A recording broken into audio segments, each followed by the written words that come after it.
Shalom, Bapak Ibu, Saudara-saudari jemaat Tuhan yang terkasih dalam Tuhan kita Yesus Kristus. Apa kabar? Saya yakin dan percaya bahwa Allah sumber kehidupan melalui Roh-Nya telah dan sedang melawat setiap kita dalam pelbagai keadaan hidup kita di saat ini. Di minggu pagi ini kita sudah berada pada minggu ke-6 setelah peristiwa Paskah atau kebangkitan Kristus. Itu berarti kita sudah ada pada penghujung minggu-minggu penantian akan kenaikan Tuhan Yesus Kristus ke surga. Dan kita akan masuk dalam masa perayaan Pentakosta.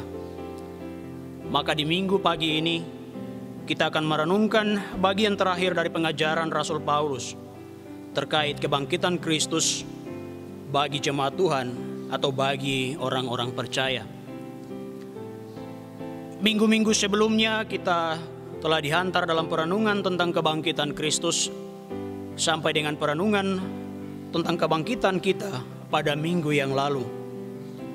Dan untuk mengantar kita masuk pada pendalaman iman akan janji kebangkitan untuk hidup yang kekal bagi setiap orang yang percaya kepada Allah di dalam Tuhan Yesus Kristus. Maka di hari ini kita melakukan perenungan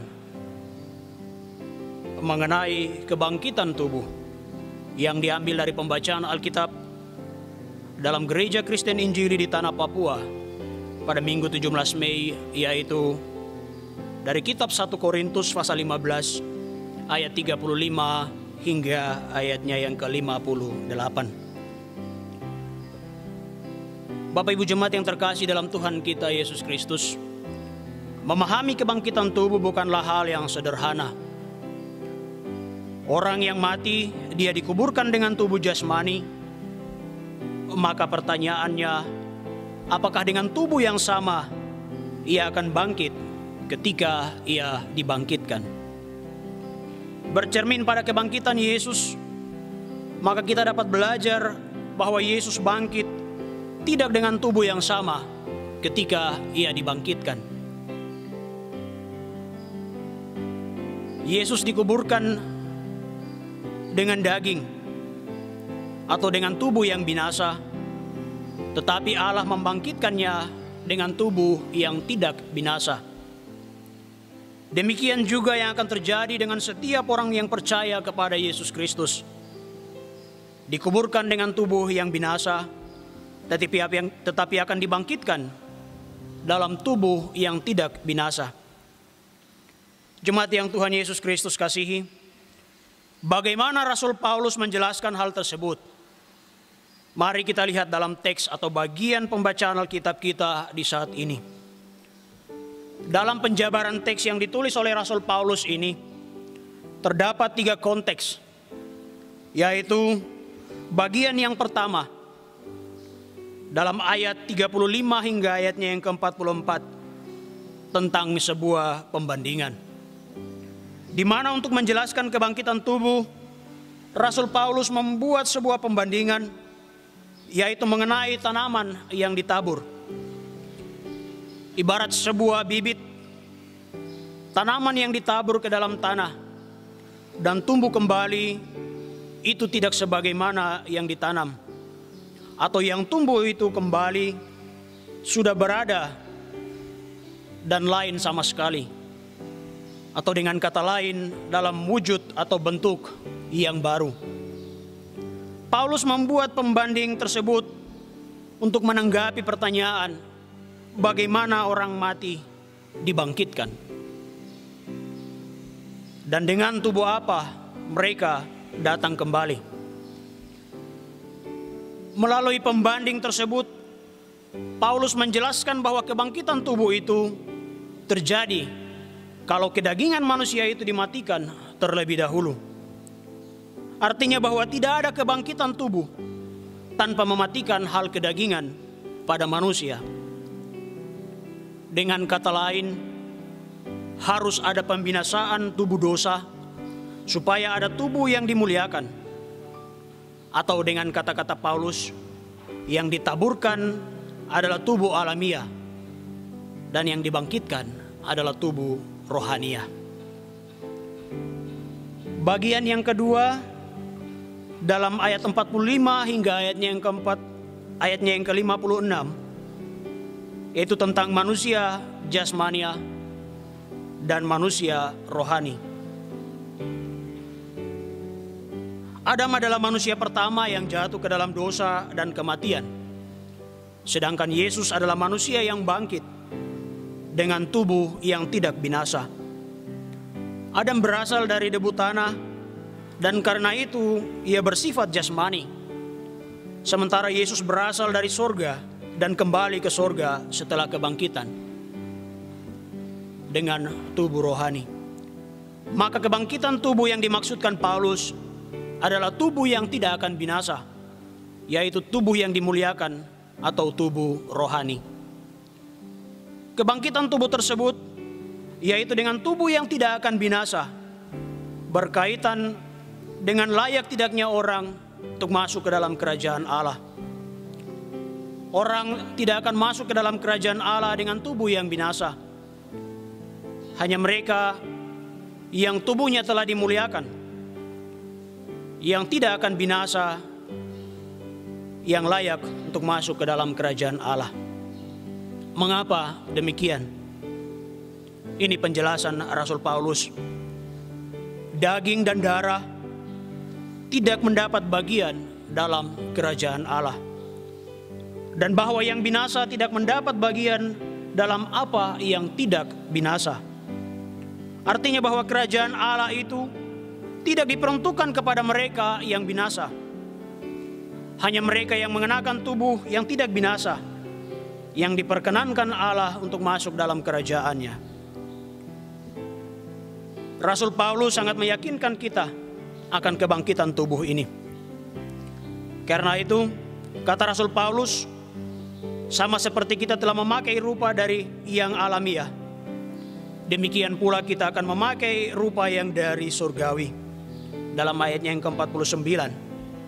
Artinya bahwa semua orang yang dihidupkan kembali dalam persekutuan dengan Kristus, dengan Adam yang jatuh ke dalam dosa itu, kita juga hidup dalam dosa dan menerima kematian sebagai hukuman dari dosa. Sebab upah dosa ialah maut. Roma pasal 6 ayat 23. Tetapi oleh Yesus Kristus yang mati dan bangkit karena dosa kita, maka kita pun diselamatkan. Dan oleh kebangkitan Kristus, kita yang beriman kepadanya dan yang hidup dalam persekutuan dengan Dia akan dibangkitkan. Bagian yang ketiga atau yang terakhir dari teks ini, dalam ayat 57 hingga ayatnya yang ke-58, merupakan suatu komitmen persekutuan dengan Tuhan. Jemaat yang Tuhan Yesus Kristus kasihi, memperoleh tubuh yang tidak binasa sehingga mengalami kebangkitan tubuh yang dimuliakan adalah merupakan sebuah anugerah. Anugerah ini patut diterima dengan rasa syukur. Paulus menyambut anugerah itu dengan mengatakan, tetapi syukur kepada Allah yang telah memberikan kepada kita kemenangan oleh Yesus Kristus Tuhan kita.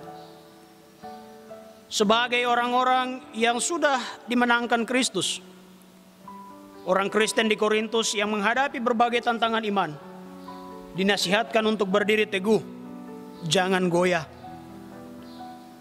Nah, Bapak Ibu jemaat yang terkasih dalam Tuhan kita Yesus Kristus, bagaimana supaya kita tetap teguh dan tidak goyah? Ini anjuran Paulus bagi kita. Giatlah selalu dalam pekerjaan Tuhan. Ketika giat dalam pekerjaan Tuhan, mereka akan terus bertumbuh dalam persekutuan dengan Tuhan. Sehingga tantangan apapun yang dihadapi akan tetap teguh dan tidak akan goyah. Dan di sini Paulus mengakhiri pengajarannya tentang kebangkitan, baik kebangkitan Kristus, kebangkitan kita maupun kebangkitan tubuh, dengan satu pernyataan iman yang menguatkan, yaitu dalam persekutuan dengan Tuhan, jeripayamu tidak sia-sia.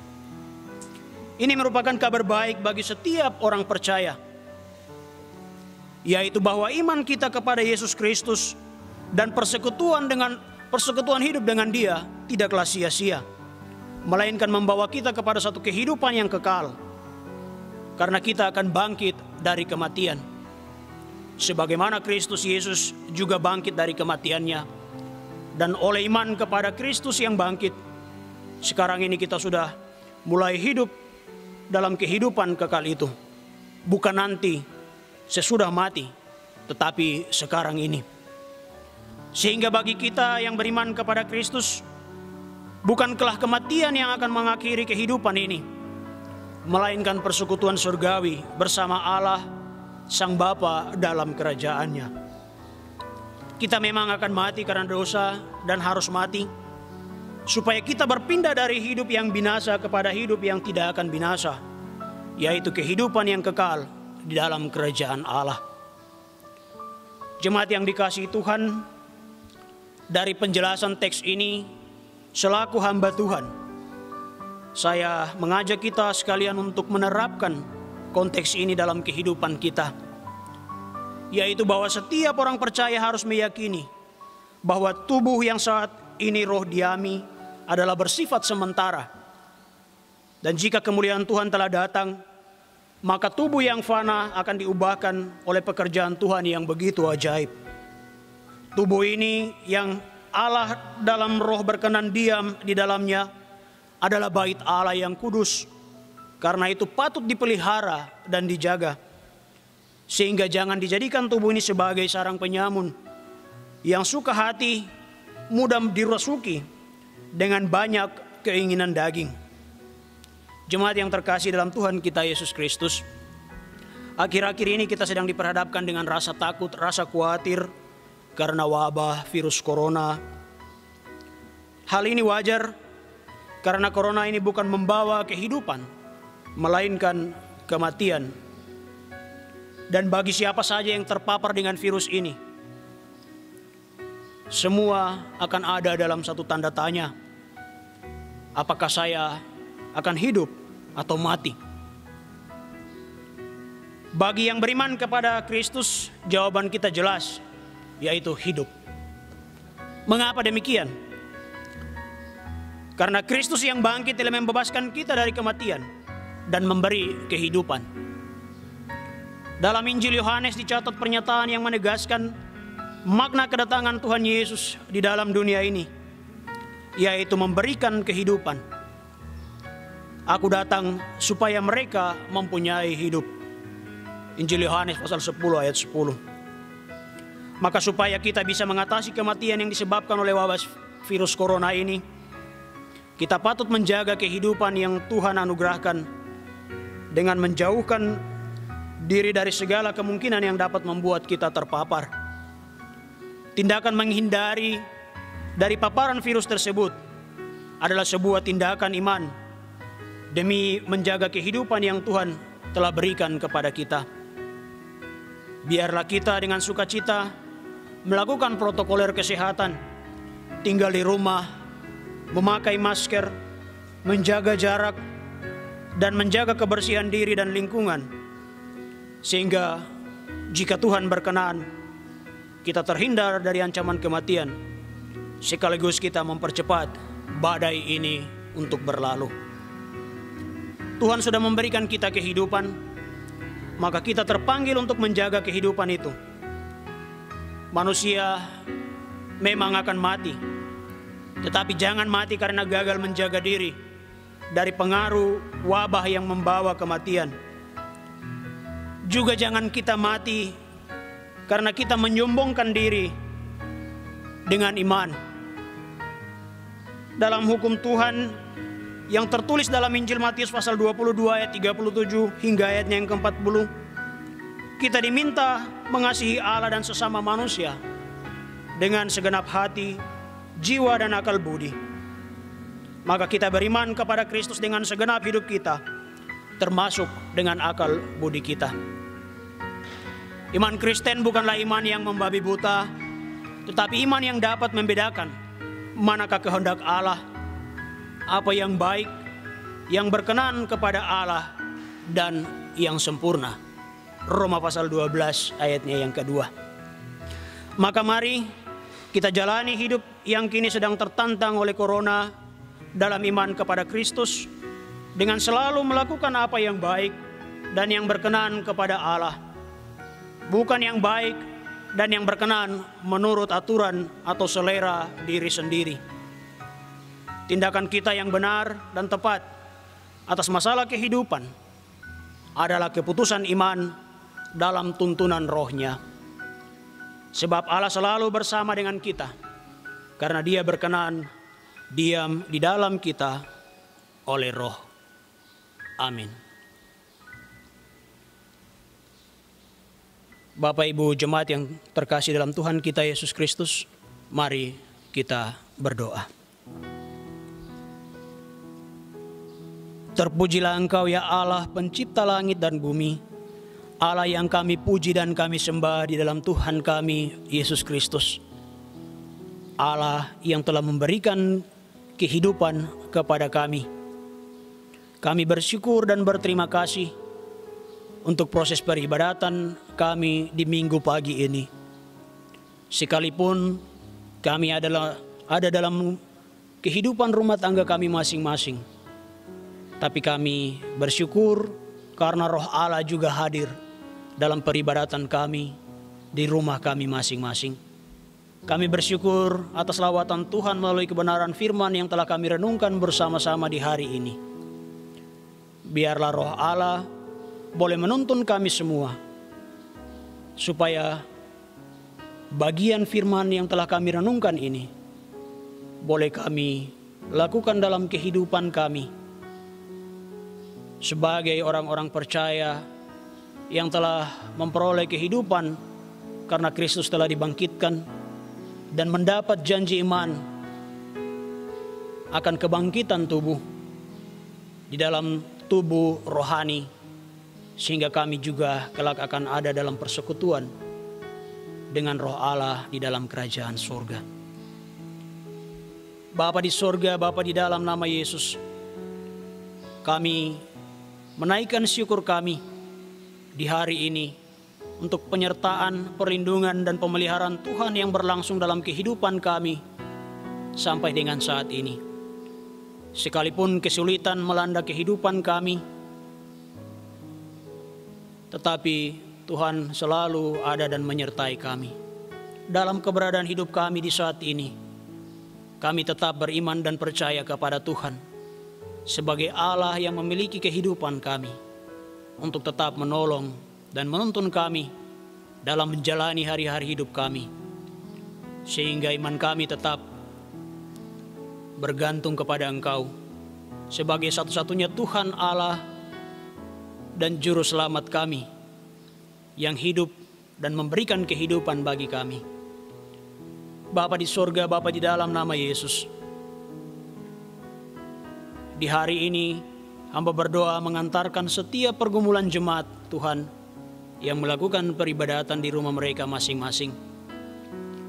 Dalam segala keberadaan hidup mereka, dalam segala pergumulan kehidupan mereka, Tuhan Allah dengan kasih dan kemurahan-Mu mau menolong, mau menjawab setiap pergumulan jemaat-Mu, supaya ada sukacita dan damai sejahtera yang berasal daripada Allah yang melawat kehidupan mereka, sehingga selalu ada ungkapan syukur bagi-Mu sebagai Allah yang memiliki kehidupan kami.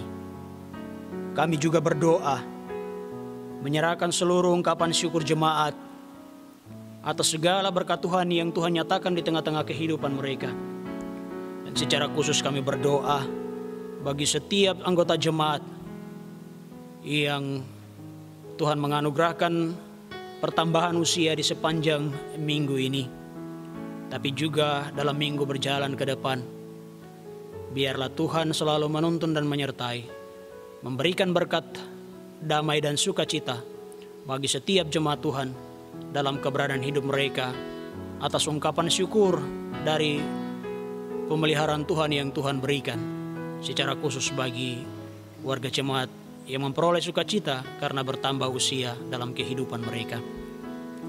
Bapa di sorga, Bapa di dalam nama Yesus, hamba berdoa bagi seluruh keberadaan jemaat, mulai dari orang tua sampai dengan anak-anak di dalam jemaat ini, dalam kehidupan mereka di masa tua, dalam keberadaan hidup mereka yang saat ini sedang sakit, tapi juga yang dalam masa pemulihan. Roh Allah boleh menolong mereka. Juga bagi setiap anak-anak di dalam jemaat ini yang juga tidak dapat melangsungkan peribadatan dalam sekolah minggu, Tuhan boleh hadir dalam setiap kehidupan rumah tangga. Roh Allah secara khusus melawat setiap anak-anak supaya ketika mereka mengikuti pemberitaan firman, Roh Allah juga boleh menolong mereka supaya mereka mengerti dan tahu akan kebenaran firman yang disampaikan. Bapa di sorga, Bapa di dalam nama Yesus, hamba berdoa menyerahkan pelayan jemaat di dalam jemaat GKI Kanan Perumnas 4, hamba-Mu yang Kau tempatkan di dalam jemaat ini. Pendeta Matui bersama Bu Pendeta Nova Leowa, juga para pelaksana harian majelis jemaat dalam kehidupan mereka, dalam tugas dan tanggung jawab pelayanan, dalam situasi yang kami hadapi di saat ini. Hikmat Tuhan selalu ada pada mereka, supaya dalam keadaan sesulit apapun, setiap jemaat boleh dilayani dan memperoleh kelepasan atas setiap pergumulan hidup yang mereka alami di saat ini. Bapa di sorga, kami juga berdoa bagi Gereja Kristen Injili di tanah Papua. Kiranya Tuhan boleh menganugerahkan hikmat, sehingga dari aras pimpinan sampai dengan tingkat jemaat boleh ada dalam satu pelayanan kasih, sebagaimana yang telah diatur untuk menolong setiap jemaat Tuhan dalam kesulitan yang kami hadapi di saat ini. Biarlah segala sesuatu penata layanan yang telah dipersiapkan Tuhan memberkati, sehingga setiap jemaat Tuhan dalam Gereja Kristen Injili di tanah Papua boleh diberkati atas pelayanan yang diberikan. Terima kasih Tuhan Yesus. Ini syukur kami di hari ini. Terpujilah Engkau Allah pencipta langit dan bumi, Allah yang kami puji dan kami sembah di dalam Tuhan kami Yesus Kristus. Amin.